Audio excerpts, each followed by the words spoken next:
Hello, welcome back to the Public Relations Podcast, and it's PRBites, where I run through a few things that I've spotted that I think are particularly interesting or got me really thinking that I thought might help you, and I wanted to share. Plus, also, I've got that scenario for you, a practice PR scenario coming up in just a few moments' time as well. Plus, also, I've got that link that I promised you on Tuesday for that live video I did where I was reacting to some of the CommsQuestionTime, the first episode of that as well. So starting off, first of all, I came across quite a fascinating discussion on Reddit that touched on a common topic of debate around PR.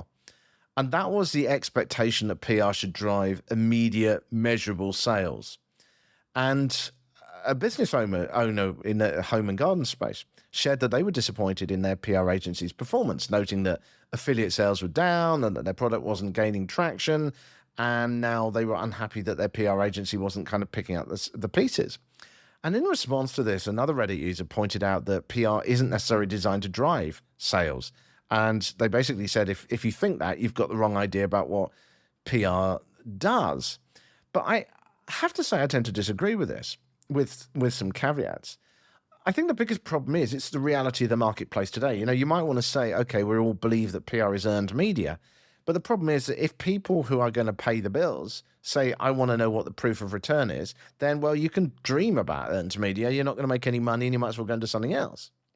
It's no surprise that we're getting so many more integrated agencies.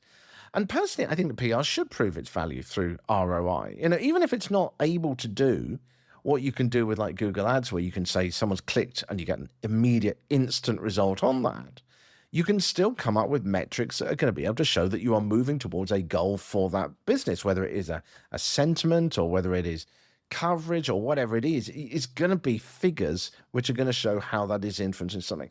And I personally believe that a PR campaign should be about saying, what is an action that we want to get people to do? Now, if we have got an action we want people to do, that is measurable in some way. It's not just a perception. You know, yes, all PR generates a perception. All PR will make people be more aware of your brand. But it is about getting people to do something. And if they're doing something, as I say, it's going to be tangibly measurable. So what is it you want them to do? Maybe it is literally just to buy a product, in which case you can look at the sales figures. Did they go up after the PR coverage went out? Has it gone up over the next month after that particular coverage went out, whether it was through influencers or social media or whatever?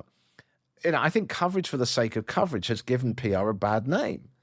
You know, the number of times you hear about people complaining about PR and they say, oh, you know, an agency was taking a retainer of, you know, $2,000, $4,000 a month or whatever, getting us in some obscure magazines and we saw no return. It's like, well, that's what's given PR a bad name. Or one of the things that's given PR a bad name, unfortunately. So I do think we do need to think about return on investment. It's not easy. I get that. There's a lot of discussion about how to measure it in a tangible way and actually get that across to businesses. So this is more just an observation on my part about what I think we need to do rather than an answer, because I think the answer is actually a little bit harder. But I do think there are more ways to measure it than ever. And we should be doing those rather than saying to someone that asks on Reddit and just saying, well, you don't understand PR if you're looking for return on investment. It's like, well, as a business, why would I bother then? All right, just before I get to the practice scenario, let me just play a quick clip of the live video I did earlier this week where I reacted to some of the first episode of Comms Question Time and just discuss some of the other points about what they were talking about. So here's a quick clip. There's a 30-second clip, and then I will get to the fictional scenario. So it's a way to take control, I think, of the narratives and the transformational stories, even while you're taking your half-court shots on traditional media relations. So Nadi, I can see you're thinking, go for it. Yeah, so I would also want to get... Add to that, I think, I get what Jim's saying there is that I think that one of the problems with traditional PR is that people think, oh, it's just about traditional press, and it is not. Those stories, those foundational stories that you're creating with your organization should be repurposed in millions of different ways. I mean, it can go on leaflets, it can go in paid ads, it can go anywhere. It shouldn't just be about a pitch to the... So that was from episode 1 of Comms Question Time. That was me doing a live reaction video to it, and you can watch that on YouTube. I will put the link below so that you can click through to that and have a watch of that if you'd like. It's the whole of my reaction video on that one. And I would love to know your thoughts. Feel free to comment on YouTube where I've put it at the moment. If you've got some thoughts on what they should have done differently or my assessment of it as well, always love to have a conversation. Right, let's finish off with the fictional scenario for this week. Here we go. So, you're managing PR for a prestigious nationwide luxury hotel chain this week that's caught in a media storm after the CEO refused a high-profile travel influencer's request for a free stay in the chain's most exclusive suite. The CEO's response was this: "You can pay like everyone else." It was curt and direct, and the influencer has since shared the exchange publicly, framing it as a personal affront. And their followers are rallying against the hotel, accusing it of being elitist and out of touch and calling for a boycott. The CEO, however, stands firm on not offering freebies, arguing it would cheapen the brand's exclusivity. So, they turn to you and say, how are you going to sort out this mess? Your goal is to address the backlash while maintaining the brand's luxury image. As usual, I've got just two options for you, and they're not going to be the obvious ones. As usual, the whole point of this is to kind of get us really thinking about how we could approach it. So you have to pick from one of these. Which would you do? Number one, would you introduce a luxury for loyalty campaign, spotlighting stories of long-time guests and offering them unique experiences at the hotel, underscoring that luxury isn't about status or about your celebrity status, but a reward for loyal patrons? Or would you, number two, launch a no special treatment pledge, framing the CEO's stance as part of a broader commitment to fair treatment for all guests, focusing on the message that everyone receives the same high level of service at your hotel, regardless of social influence? As usual, there are other ways of doing this, but we've got just two options.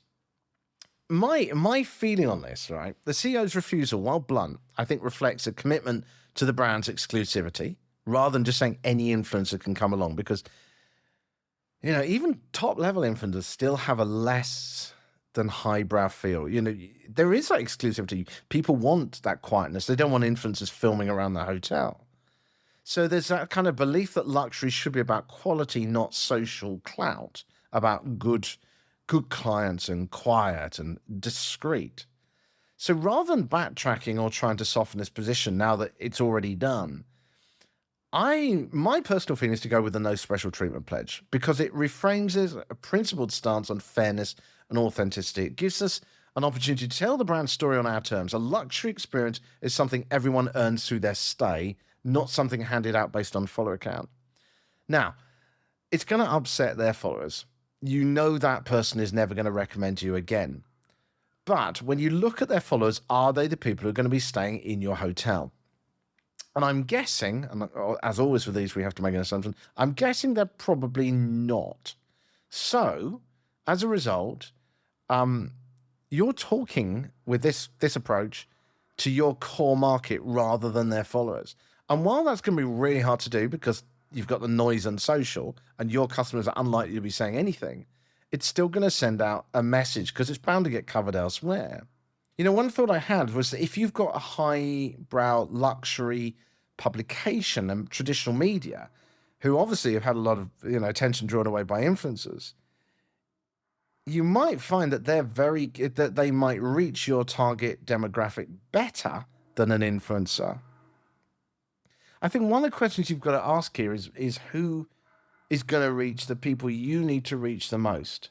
And I suspect in a high-end luxury thing, people want discretion, and they're more likely to read traditional media than they are in following a travel influencer. Oh, it's tough, isn't it, as usual? What would you do? I would love to know, as always. Let me know your thoughts. You can always message me, LinkedIn, Richard Midson, M-I-D-S-O-N, Richard Midson, M-I-D-S-O-N. I'd love to hear from you on this or any other points, frankly. It's always great to hear from you. Right, that's it for this week. Do let me know as well, also, if you like that live reaction video to the Comms Question Time 2. I'd be curious as to whether it's worth me doing any more of those as well. In the meantime, have a lovely weekend. I'll speak to you real soon. Bye.